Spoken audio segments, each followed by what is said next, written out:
Good morning dear students. बेटा last lecture में हमने क्या डिस्कस किया था कि नंबर ऑफ़ सेल्स के बेसिस पे हम ऑर्गेनिज्म को दो कैटेगरी में डिवाइड करते हैं। पहली कैटेगरी हमने करी थी यूनिसेलुलर, दूसरी कैटेगरी हम कर रहे हैं मल्टी सेलुलर। ठीक है, तो उसके बाद हम ऑर्गेनिजम्स की सेल की शेप के डिफरेंट टाइप ऑफ शेप्स के बारे में पढ़ रहे थे। So what are different types of shapes, कौन कौन सी डिफरेंट टाइप ऑफ शेप की सेल्स होती हैं। The shape of cells differ not only in different organisms but also in different organs of the same organism। जो shape of sales होती है बेटा वो ना सिर्फ डिफरेंट ऑर्गेनिज्म में डिफरेंट होती हैं, बल्कि किसी एक सेम ऑर्गेनिज्म के अंदर जितने भी ऑर्गन्स प्रेजेंट होते हैं उनके अंदर भी सेल्स का शेप क्या होता है बेटा, डिफरेंट होता है। दे में बी ओवल, इनकी शेप ओवल हो सकती है। स्फेरिकल मतलब स्फीयर शेप, गोलाकार। क्यूबॉइडल यानी cube like shape. Fibre like shape और पॉलीगोनल हो सकती है। जैसे suppose this is seen in the picture, तो फैट सेल्स आपको दिखाई दे रही है, that is like the spherical shape. And this is the thread like shape, ये आपकी क्या है, थ्रेड लाइक शेप है, बट इसका जो ये आगे वाला पार्ट बना हुआ है दिस इज पॉलीगोनल। ठीक है, अब आपके आरबीसीज जो हैं they are also circular shape, ये भी स्फेरिकल शेप होती हैं। और उसके अलावा जो आरबीसीज दूसरे टाइप की हैं वो आपकी स्पिंडल शेप हो सकती हैं। और जो ये आपको पार्ट दिया हुआ, these are the smooth muscle cells. These smooth muscle cells are present in your internal organ. ये हमारे इंटरनल ऑर्गन्स में जैसे लंग्स में या डिफरेंट इंटरनल ऑर्गन्स के अंदर बेटा प्रेजेंट होते हैं। तो ये सारी की सारी डिफरेंट टाइप की हो सकती है। ये हमारी ही सेल्स के बारे में बेटा दिखाया हुआ है। ये हमारी लिवर सेल है, ठीक है, this is having the shape of liver cell. This is the shape of fat cells जो हमारी बॉडी में फैट्स को एब्जॉर्ब करती है। This is the shape of your nerve cells जो आपकी बॉडी में क्या करती है बेटा, जो आपकी बॉडी में ब्रेन से मैसेज बॉडी को और बॉडी से ब्रेन को ट्रांसमिट करती है। सो this is having the fibre like structure, धागे की तरह बना हुआ है। ठीक है, तो ये शेप अलग अलग हो सकती हैं। These shapes are influenced by their location and function in the tissue. In shapes, ये शेप्स जो होती हैं इनके ये किस तरह से चेंज होती हैं, these are influenced by their location. ये डिपेंड करता है बेटा इनकी लोकेशन के ऊपर कि ये कहाँ प्रेजेंट है, and function in the tissue, और इसका टिश्यू में क्या काम है उसके बेसिस पे इनका स्ट्रक्चर होता है। जैसे जो नर्व सेल होती है ये हमारी बहुत लॉन्ग होती है, ये 1 मीटर तक भी लॉन्ग हो सकती हैं। क्यों हो सकती हैं, क्योंकि इनको ब्रेन से बॉडी में मैसेज ट्रांसमिट करना है, बहुत लंबी लंबी वायर्स की फॉर्म में मैसेज को लेके जाती हैं। सो इनका स्ट्रक्चर क्या है, that is having the structure having the fibre like structure. ठीक है, तो इस वजह से इनकी शेप क्या होती है, अलग होती है। And function in the tissues, ठीक है, और इनके फंक्शन के बेसिस पे इनकी जो शेप है वो डिपेंड करती है। For instance a nerve cell, ठीक है, तो ये अंडरलाइन करेंगे बेटा, a nerve cell has to transmit nerve impulse to the organs located in different parts of the body. ठीक है, नर्व सेल को क्या करना होता है, ट्रांसमिट करना होता है। नर्व इम्पल्स मतलब मैसेज, ठीक है, to organs located in different parts of the body. Body के डिफरेंट पार्ट्स में ले जाके मैसेज को ट्रांसमिट करना होता है। इस वजह से नर्व सेल का स्ट्रक्चर क्या होता है, that is having the fibre like structure. Clear to all of you बेटा, hence they possess a long fibre like structure. तो यहाँ क्वेश्चन बेटा क्या आता है, write down the question, why nerve cell has fibre like structure. Why nerve cell has fibre like structure. ठीक है, सब लोग नोट करेंगे नर्व सेल का स्ट्रक्चर फाइबर लाइक क्यों होता है, because it has to transmit the nerve impulse to the organs located in different parts of the body, that is why they possess fibre like structure. ठीक है बेटा, next उसके बाद हम डिस्कस करते हैं, हम डिस्कस कर रहे हैं बेटा next different shape of the cell in different organism. This is amoeba. ठीक है, तो इसकी शेप कैसी है, इसके अंदर फिंगर्स लाइक प्रोजेक्शंस बन जाती हैं जिनको हम क्या बोलते हैं, these are called as pseudopodia. Pseudopodia को हम क्या बोलते हैं, they are called as false feet. इनके नकली पैर होते हैं, जहाँ ये टर्न इनको लेना होता है ना वहाँ ये अपने सूडोपोडिया को निकाल लेते हैं बाहर की तरफ। नेक्स्ट उसके बाद हमारे पास आता है बेटा दैट इज क्लेमाइडोमोनास। क्या बोलते हैं इसे हम, Chlamydomonas. So this is the picture of Chlamydomonas. सो ये क्या है, these are the unicellular organism. Unicellular आपने किया था ना, जिनमें एक ही सेल प्रेजेंट होती है, they are the unicellular organisms, और इनकी शेप क्या होती है, that is quite different. Next आता है हमारे पास सेल साइज। सेल साइज क्या होता है बेटा, सेल्स जो होती हैं वो साइज में भी डिफरेंट होती हैं।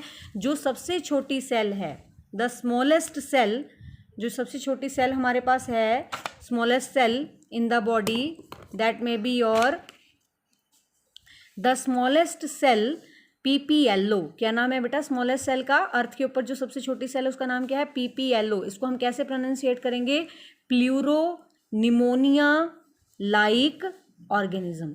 ठीक है, P इज साइलेंट हियर, यहाँ पे P हम प्रोनाउंसिएट नहीं करते। प्लूरो निमोनिया लाइक ऑर्गेनिज्म, और इसको हम क्या कहते हैं? This is also known as mycoplasma. क्या बोलते हैं बेटा इसे हम? Mycoplasma. It is about 0.1 micron. कितना साइज होता है बेटा इसका? इसका डायमीटर है 0.1 माइक्रोन डायमीटर होता है इसका। And the ostrich egg is considered to be the largest cell, यानी सबसे बड़ी सेल कौन सी है बेटा?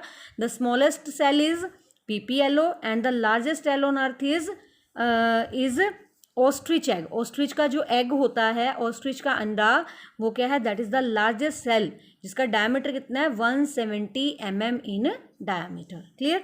सो the hen's egg also represent a single cell that is big enough to be seen with the naked I.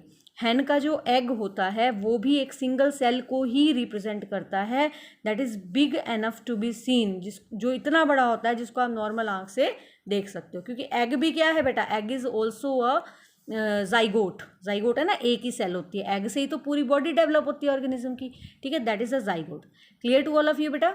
Next हम उसके बाद डिस्कस करते हैं, नेक्स्ट पेज हमारे पास आता है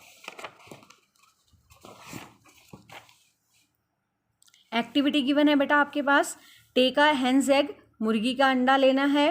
जेंटली ब्रेक इट्स शेल, इसकी शेल को आप जब तोड़ते हैं, and transfer the content to a flat plate, और अंदर वाले कंटेंट को आप एक प्लेट के अंदर रखते हैं। तो इसके दो पार्ट हो जाते हैं, एक वाइट पार्ट और एक येलो पार्ट। येलो पार्ट को क्या बोलते हैं? Yellow part is called as yolk and white part is called as albumen. क्या बोलते हैं उसे? एल्ब्यूमन।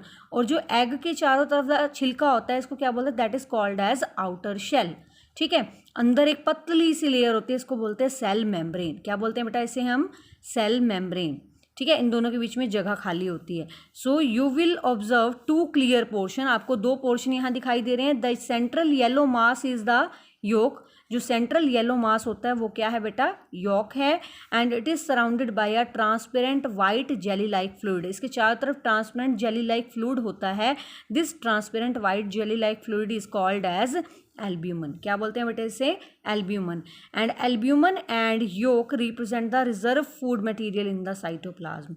ठीक है, जो एल्ब्यूमन और योक होता है ये क्या है? These are the reserve material, reserve food material हैं जो साइटोप्लाज्म के अंदर प्रेजेंट होते हैं। ठीक है, so hen's egg is a single cell. Hen क्या एग क्या होता है बेटा? एक सिंगल सेल ही होती है। ठीक है, तो यहाँ पे आपके पास क्वेश्चन क्या आ सकता है? क्वेश्चन इस तरह से आ सकता है, give an example of a single cell that can be seen with the naked eye. तो क्या आ जाएगा? हैन का अंडा। हैन का एग जो है वो एक सिंगल सेल ही है, जो एक सिंगल सेल है which can be seen with the naked आई। इसको देखने के लिए आपको माइक्रोस्कोप की ज़रूरत तो नहीं होती ना। ठीक है, तो इसके लिए आप इसको आप नॉर्मल आई से भी देख सकते हैं। So nucleus is present on the upper side of the yolk. Nucleus कहाँ प्रेजेंट होता है? योक के अपर साइड में होता है। And it is too small to be seen with the naked eye. ठीक है, न्यूक्लियस बहुत छोटा होता है, अपर साइड में होता है, एंड नॉर्मल आंख से इसको आप नहीं देख सकते। It is microscopic in structure. कैसा होता है? माइक्रोस्कोपिक। ठीक है, तो बेटा ये आपको टेबल भी गिवन है, size of the some of plant and animal cells जो आपको टेबल में गिवन है, कि जो अमीबा है इसका साइज होता है 1000 माइक्रोमीटर। ऑस्ट्रिच एग का कितना होता है? 170 मिलीमीटर। ठीक है, माइक्रो पता है ना, माइक्रो का मतलब क्या होता है? माइक्रो मीन्स 1 मीटर का हम ऐसा बोल सकते हैं 10⁻⁻⁶। ठीक है, मीटर यानी 1 मीटर का 10 लाखवां हिस्सा। ठीक है, 10 lakhs part of 1 metre. Clear? तो this is equal to 10⁻⁻, micro means 10⁻⁻⁶ metre. तो हमारा जो ऑस्ट्रिच एग होता है, ऑस्ट्रिच एग कितने mm का होता है बेटा इसका साइज? That is 170 mm। अगला हमारे पास आता है ह्यूमन ओवम। ह्यूमन का जो एग होता है वो कितना हो सकता है? दैट इज़ 0.1 mm और 100 माइक्रोमीटर। जो RBC होते हैं, रेड ब्लड सेल्स होते हैं, इनका साइज क्या होता है बेटा? That is 9 micrometer. Liver cell का साइज होता है 20 माइक्रोमीटर। ग्रीन एल्गा और चारा, ग्रीन एल्गी मतलब जो काई पानी में लग जाती है ना, काई देखते हो आप, ठीक है, तो उसका कितना साइज होता है अगर उसकी हम सेल उठाते हैं 10 सेंटीमीटर। क्लियर। और हैन के एग का कितना होता है बेटा, हैन के एग का 60 मिलीमीटर। और नर्व सेल का कितना होता है, अबाउट 1 मीटर। नर्व सेल सबसे लॉन्गेस्ट सेल है, ठीक है। नेम द लॉन्गेस्ट सेल, वो आपकी कौन सी आएगी बेटा, that is nerve cell. Name the largest cell, that is called as ostrich egg, ठीक है। This is the largest cell, ये सबसे बड़ी सेल है, ठीक है। And this is the longest cell. Name the longest cell, that is the nerve cell. And name the largest cell, that is ostrich egg, ठीक है। And name the smallest cell, अभी थोड़ा सा पहले हमने किया था, क्या नाम था उसका, PPL, और जिसका दूसरा नाम क्या था, माइकोप्लाज्मा, ठीक है। समझ में आ गया। ये इन्होंने दिया भी हुआ है 1 micrometer, that is equal to 10⁻⁻6 metres, ठीक है, हो जाएगा बेटा। And the life span of RBC, हमारी जो रेड ब्लड सेल है, इसका लाइफ स्पैन कितना होता है, 120 डेज, यानी हर 120 दिन के बाद हमारी जो ब्लड सेल्स हैं बेटा, वो क्या होती हैं बेटा, रिपीट हो जाती हैं, ठीक है, वापस बनती हैं। नेक्स्ट उसके बाद हमारे पास आता है that is the parts of a cell, ठीक है। तो हम थोड़ा सा स्ट्रक्चर इसका डिस्कस कर लेते हैं बेटा। सो हम we are discussing the structure of a cell, structure of a cell, basic structure, basic design अगर हम लेके चलते हैं ना, basic structure of a cell, ठीक है। Basic structure of the cell हम डिस्कस कर रहे हैं। बेसिक स्ट्रक्चर क्या होता है बेटा सेल का, जो हर एक सेल है that is bounded by a membrane, every cell is bounded by a membrane. हर एक सेल के चारों तरफ क्या होती है बेटा, एक झिल्ली होती है। This membrane is known as cell membrane, क्या बोलते हैं बेटा इसे हम, सेल मेम्ब्रेन, ठीक है।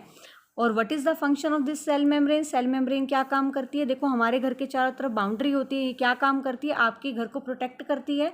ऐसे ही जो सेल मेम्ब्रेन है वो सेल को क्या करती है बेटा, प्रोटेक्ट करती है।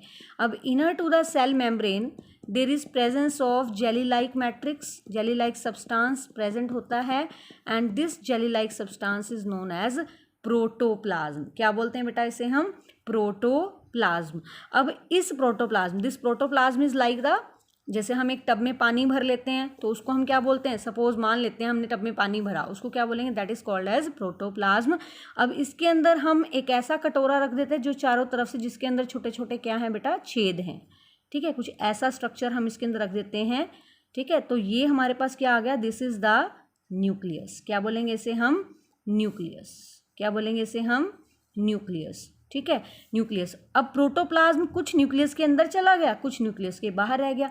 जो प्रोटोप्लाज्म न्यूक्लियस के अंदर चला गया उसे हम क्या बोलेंगे, that is called as nucleoplasm, क्या बोलेंगे इसे हम, न्यूक्लियोप्लाज्म।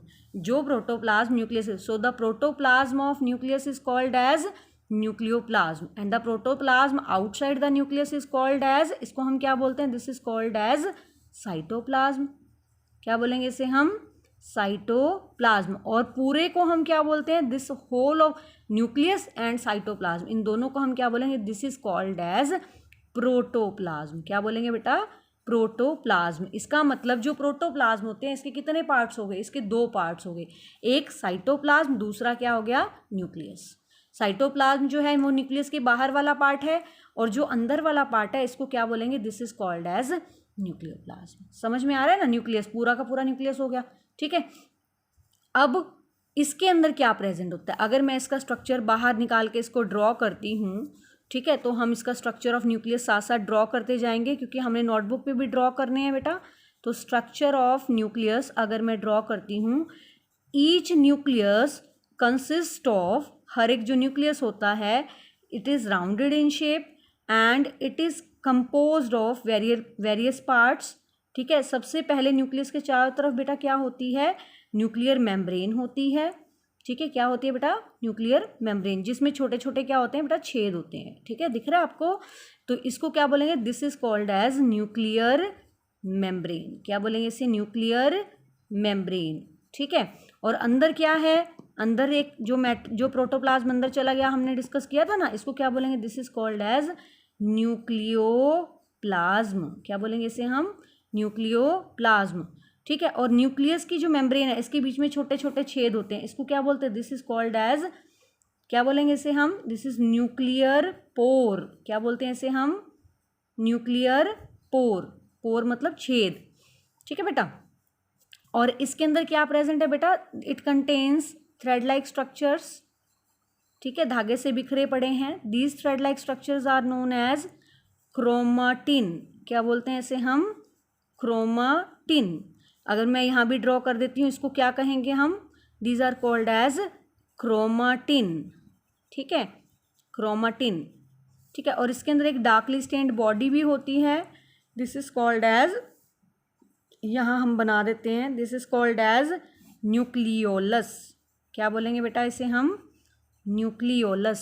समझ आ रहा है ना बेटा? यहाँ भी मैं इसको बना देती हूँ न्यूक्लियोलस, ठीक है। अब हम इनके फंक्शन कर रहे हैं। देखो सेल के अंदर न्यूक्लियस का क्या काम होता है? सेल के अंदर न्यूक्लियस क्या करता है बेटा? Nucleus is the control centre of the cell. ये क्या होता है? सेल का कंट्रोल सेंटर है। जैसे एक स्कूल के अंदर प्रिंसिपल ऑफिस होता है, ठीक है, तो प्रिंसिपल ऑफिस से सारे मैसेजेस पास होके आते हैं कि आगे कौन क्या करेगा, कौन से टीचर क्या पढ़ाएंगे, अच्छा बस कौन लेके जाएगा, कौन सा ड्राइवर है, कौन सा कंडक्टर है, या स्कूल में फ़ी कौन लेगा, कौन से कितनी क्लास तक कौन से रूम कहाँ सेट होंगे, तो सारी चीज़ें कौन डिसाइड करता है? It is decided by principal. Principal office में जो प्रिंसिपल बैठे होते हैं, तो ये एक प्रिंसिपल ऑफिस की तरह काम करता है जहाँ से सारे मैसेजेस कंडक्ट होते हैं। सो इसका फंक्शन क्या होता है न्यूक्लियस का? The function of nucleus is, nucleus का क्या फंक्शन होता है बेटा? न्यूक्लियस का फंक्शन हमारे पास होता है, फंक्शन ऑफ न्यूक्लियस अगर हम करते हैं, what is the function of nucleus? आपको समझ आ रहा है ना बेटा? Function of nucleus is it controls all the activities of cell. It controls all the activities of cell, ठीक है। यहाँ तक बेटा सभी बच्चे अपनी नोटबुक पे इसको ड्रॉ करेंगे, बाकी पार्ट हम क्या करेंगे बेटा? नेक्स्ट लेक्चर में डिस्कस करेंगे, ठीक है बेटा। Have a nice day.